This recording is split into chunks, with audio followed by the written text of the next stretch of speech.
Hey guys, Zach aka Star Wars Uncovered here. First off, I want to say I'm not the biggest fan of the sequels, but I don't despise them. However, I think they could have been better. For this reason, I'm making this video with as little bias as possible. It was great seeing Emperor Palpatine visit the Mount Tantus facility.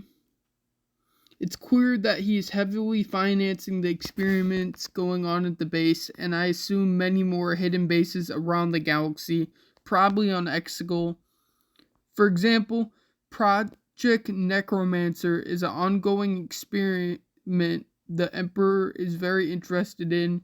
We heard about it being talked at in the beginning of Mandalorian Season 3. A bunch of the Imperial officers and high-ranking officials were talking about Project Necromancer. Now we haven't mentioned in the Bad Batch. I really think Project Necromancer will tie into the sequel trilogy, and I know a lot of people will be against that, but that's just my opinion. Bad Batch Season 3 could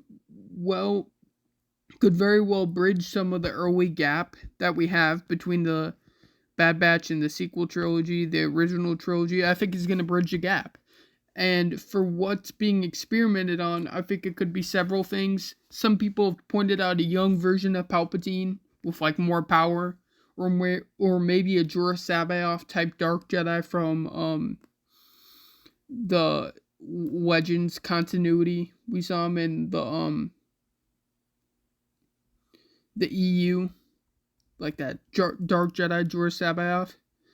I think the Empire trying to test clones' DNA is also quite concerning. Are they trying to find out if any clones are force sensitive or have blood that is suitable for Palpatine's bodies? I think that is why Palpatine and the Empire are interested in Omega. They spent all this time trying to capture her, and they finally did.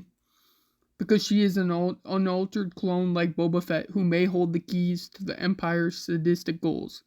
Could Snoke be a part of Project Necromancer? Are those his bodies in the facility? I do think that's plausible. I think Disney is on damage control right now for obvious reasons, trying to make the sequel trilogy make more sense. But at the same time, it's really beating a dead horse because what's done is done. And are they going to try to explain it, or are they going to try to do something without Snoke and not referencing the sequel trilogy? If they go the route of having Snoke being this body created 1 year after the fall of the Republic, that would be interesting to see. Palpatine is truly evil beyond measure, and Project Necromancer is him planning ahead for his eventual fall and death. Death in quotation, because he's not really ever going to die. He's approving large amounts of funding for these experiments to take place and made clear his plans to approve more. What is his end goal with Project Necromancer, and does it tie into Snoke in the sequel trilogy? Let me know your thoughts in the comment below.